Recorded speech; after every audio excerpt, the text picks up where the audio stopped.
Kano ke katambi akalabikidde ku mitimbagano nga kalaga abaana abakubibwa kibooko omukumi wa ssomero Libutegere Primary School erisangibwa e Kamuli. Poliisi egamba ono yakikoze abaana basatu. Naigaga Anita 12, Nangobi Whitney 10, Nangobi Benita 13 okuba nti baaswanulibwa kibooko wakati w'okutulugunyizibwa askari ow'essomero eryo gwe bayita David Kitungula ate nga yali y'omu ku bataata b'abaana bano abawala abasatu. Okubatuusa ku kino babbye enku z'essomero. Zino zaali zakwasi baali bazituulamu ng'essomero ne maama w'abaana bano gwe bayita Nairuba Eseza, era essomero ne lisalavo ne limutanza ssente $10,000 n'asasulako $3,000 ne wasigalawo $7,000.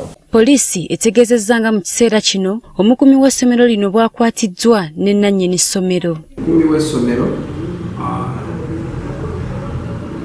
tukwata n'omukulu w'essomero Butegere Primary School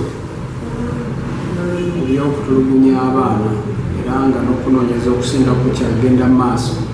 Ekikolwa kino kivumiriddwa ab'ebyokwerinda.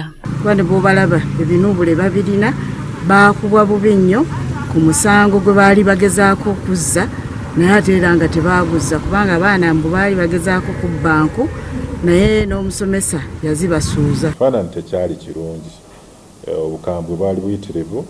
Omwogezi wa poliisi Fred Enanga wano waviiriddeyo n'alabula amasomero agakyagenda mu maaso n'okukangavvula abaana mu ngeri eno. Omusango oguba gumusse mu vvi abonerezebwa aweebwa ekibonero kya myaka 3 oba okusasula engassi eya currency points 20 ze $2,400,000 oba ebibonerezo byombi. Enanga agamba ebibonerezo bino tebikoma kulumya mwana kyokka wabula kikosa n'ensoma ye. Ebibonerezo bino ebikakali birina engeri gye bikosaamu abaana era batera